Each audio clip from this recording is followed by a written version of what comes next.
All right, let's try this again. Sorry about that. Somebody let me know. We have audio this time.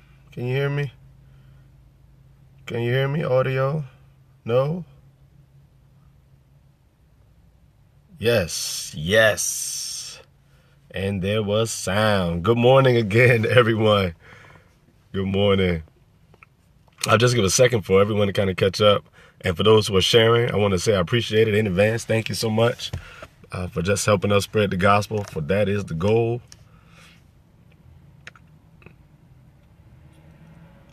Actually, while we're waiting for people to come on, Pastor Patrick, glad you came back. Thank you. For those of you who are on while we're waiting, on April 23rd in Virginia Beach, we'll be hosting a Better Business Seminar.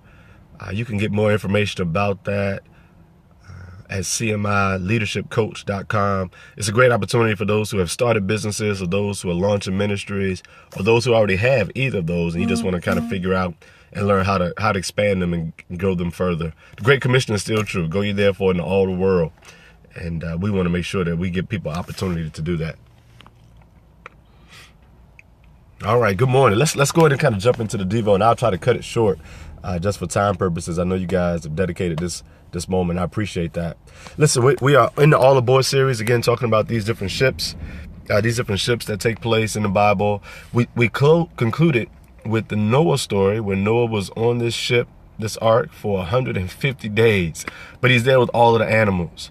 We kind of shift now over to Exodus chapter 2, and here's the backdrop of the story. Egypt is in control pretty much of the world, and the Pharaoh has made this decree that all of the baby boys should be cast, or better yet, killed in the Nile River. There's a young woman who married a Levite man. She too is a Levite named Jochebed. And here's what she does. She takes her son by the name of Moses, who we don't know yet, he'll be named later, and she hides him for 3 months. The Bible says in Exodus 2, after 3 months, she could hide him no more. She placed him in a basket, put the basket in some reeds in the Nile River, and that'll be our focus for really all of the weekend and next week. A couple of things happen. We know Moses is going to be the deliverer. He's going to save people. He's going to lead them from where they are in prison to really and literally the promised place God has for them. Here's the key. I'm suggesting that he would not have been able to become the deliverer who goes to Pharaoh and says, let my people go, if it had not been for this ship that Jochebed put him in. She puts him in a basket, and sure enough, it is definitely a basket. But that Hebrew word for basket, there are 5 Hebrew words used for basket in the Old Testament, and one of those words is the one used in Exodus 2, and it's the same Hebrew word used for ark. And so he's really in a ship. And when she places him in this ship, there are at least 5 different sets of people he runs into. And this, again, is an overview. There's Jochebed, who placed him in the basket. There's his sister, who's standing on the shore watching everything that's going to happen. There's the Pharaoh's daughter, who comes down to take a bath. She brings with her attendants. They're kind of like Secret Service agents. You know, no president's daughter would go to take a bath without having some Secret Service. And then there's a slave girl who actually picks him up out of the water. There are 5 different relationships that help him become all he's going to be. And this series, as we kind of jump into Moses' ship, is helping us learn and manage the relationships that are propelling us into our promise. Listen, all of us could be confident that if we could remove a few people from our lives, some things would be a whole lot better. But then likewise, if there were some people we would add to our lives, things may be a lot better. Here's the key for our next few days. That it may not be about adding or removing people as much as it is really figuring out how we relate to them and how they relate to where God's taken us. So here's today's quick lesson. And that is that when Jochebed discovered after 3 months that he had grown such, she placed him in a ship. And today I want to say the same for you. That if you're going to be successful, if we're going to make it, become what God wants, and manage the people in our lives, then the first step is always making sure you're in a successful space. The baby's only 3 months, but she has sense enough to know that at 3 months, he had grown so much that he could not survive in the same place.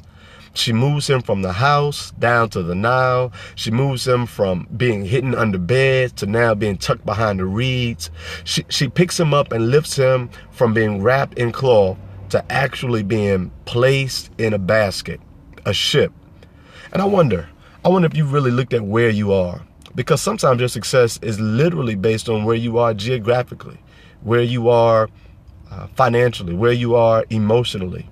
And the small shift in where you are really may be what determines how successful you become.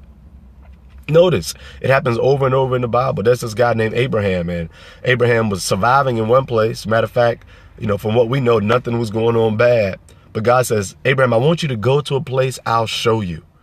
And when he makes that move, God opens up his eyes to brand new possibilities. Now, the sad truth is everyone who started with you in the house may not go with you to the Nile. But don't worry about that. Again, when he gets to the Nile, there are 5 new people that he encounters. And I think that all of us have to be really honest and conscious of where we are now. And if we've grown, it should not be where we were before. Or if you look at where you are now, notice that in your growth, there's some new places you should go. And today, I want to encourage you to make that move. That against all odds, go to the new place. I don't want to tease you, but it's going to be important. She places him in the Nile River. That's the same place that Pharaoh's killing everyone else.